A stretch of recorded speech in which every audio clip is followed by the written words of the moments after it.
Norway is embarking on the largest roadway infrastructure plan in its history.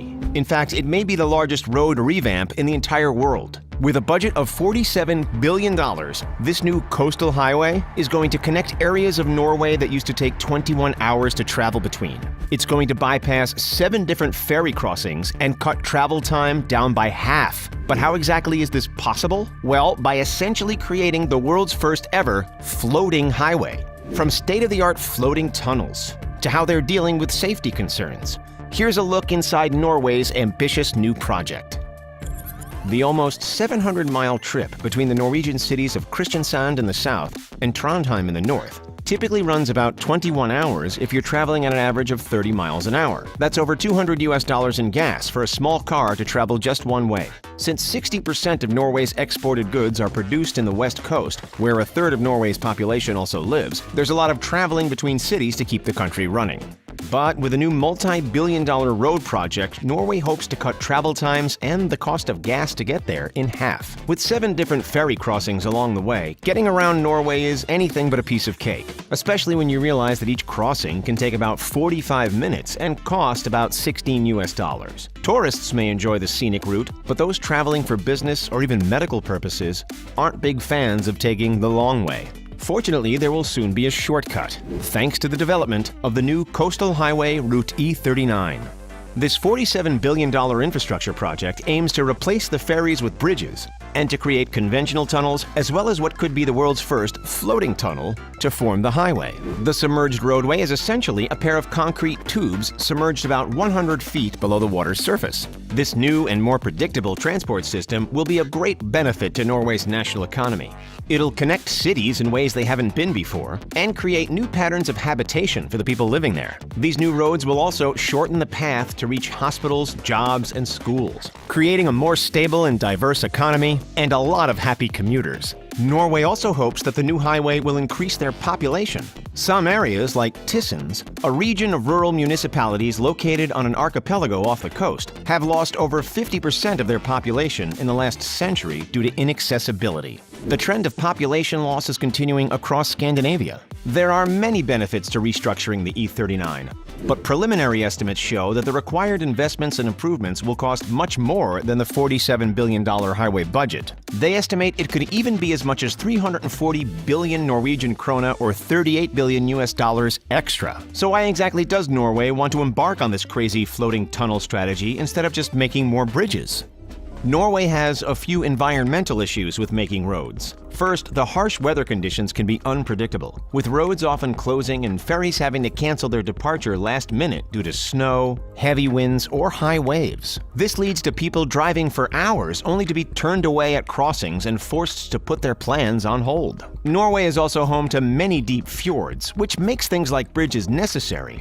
But they can have a huge impact on the environment and be unsafe in those harsh weather conditions. To decrease environmental impact and maintain Norway's natural beauty, the best and most efficient highway is the one that's almost completely hidden. With this in mind, the innovative new design Norway is going with is known as a Submerged Floating Tube Bridge, or SFTB. Ariana Minaretti, a chief engineer in the Norwegian Public Roads Administration, told CBC that some stretches they have studied will have average-sized tunnels of about 5 to 6 kilometers long, while others might be only 600 meters long. She also explained that the submerged floating tube bridge was actually first conceptualized by naval architect Sir Edward Reed all the way back in 1886. It was proposed again in Norway in 1923, but the technology still wasn't quite ready for such a big project. Now, finally, the idea dating back more than a century is close to becoming realized. With bridges that span long distances, you need arches and suspensions at certain points.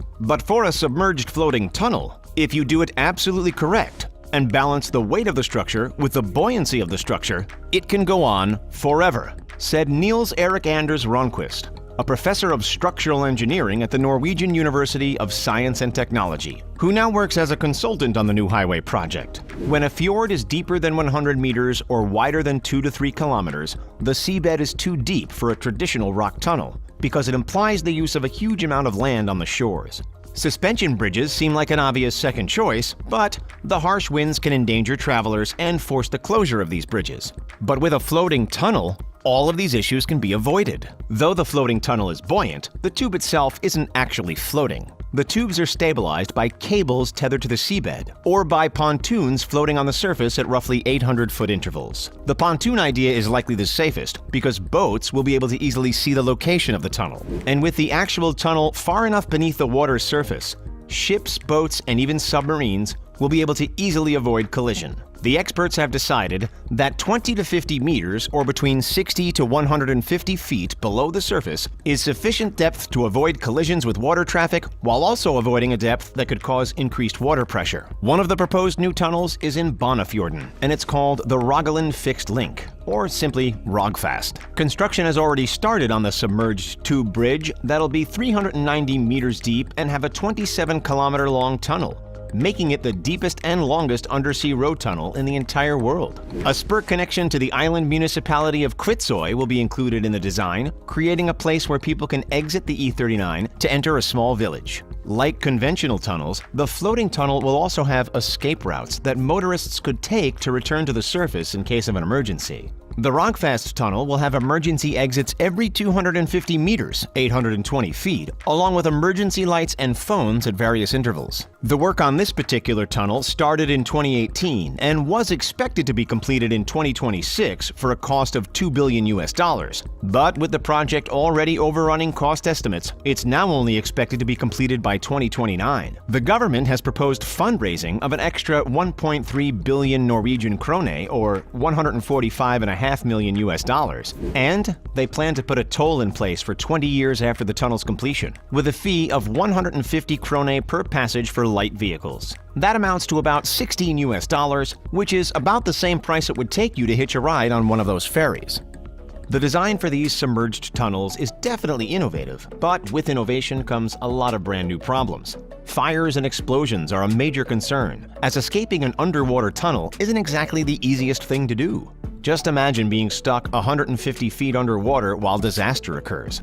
That possibility is enough to make even the most seasoned traveler anxious. Thankfully, Norway is already on the case to make sure their floating tunnels are as safe as possible. They have been testing small-scale fires and explosions in their tunnels to plan for cases where a truck is carrying dangerous goods or two large vehicles collide. They need to have a prepared and standardized exit strategy, as well as a response team that can quickly get down to the tunnels if anything goes wrong. Access for emergency services is absolutely crucial. However, the most challenging part of the design is getting to know the fjords and the best way to maneuver around or through them without causing any lasting environmental damage. Thankfully, the Norwegian Public Roads Administration has been studying Norway's natural landscape for years to best understand how automobiles and the environment can safely coexist. Even with their vast knowledge and research, the most challenging fjord to get right is the Sognefjord. At 3.7 kilometers wide and 1.3 kilometers deep at its lowest point. Nicknamed the King of the Fjords, it's the largest and deepest fjord in Norway, as well as the hardest to build upon. Experts are still evaluating whether some fjords, like this one, are even suitable for a submerged floating tube bridge. While they may be in the process of creating these tunnels, research is nowhere near complete. The Coastal Highway Route Project is collaborating with 3 of the largest universities in the Nordic region: the Norwegian University of Science and Technology, the University of Stavanger, and Chalmers University of Technology. They have about 50 PhD candidates working on solving different engineering challenges related to the E39 project, including how to maintain the tunnels once they're constructed and make sure they never break. The group is also working on solving general roadway infrastructure issues in Norway, including the development of intelligent transport systems, using solar energy to create ice-free road surfaces in winter, and how to digitally operate and maintain their road structures. It's a lot of work, but figuring out all of these issues looks like it's going to be completely worth it for Norway. A continuous E39 highway that's accessible 24/7 despite harsh weather conditions will please inhabitants and tourists alike. As it is, Norway makes more than 50 billion krona, or $5.6 billion in tourism each year. But a new and more efficient roadway is expected to improve that number. The E39 will also create new links between islands and the mainland. encouraging more economic activity in areas that used to be a lot harder to visit. Norway hopes that their new floating highway will be accessible to traffic by 2050. It plans to be about 1,100 kilometers long by the end of construction, cutting back on all of the 7 ferry crossings plus an additional cutback of 50 kilometers of roadway. While this ambitious project might be the first structure of its kind, it definitely won't be the last. Engineers in Italy and China are already pursuing similar concepts. Now the only question is, who will finish first? Would you drive in one of these floating tunnels, or would you rather take the scenic route? Let us know in the comments section down below. And don't forget to hit that like button and subscribe to The Richest for more. Thanks for watching, and we'll see you next time.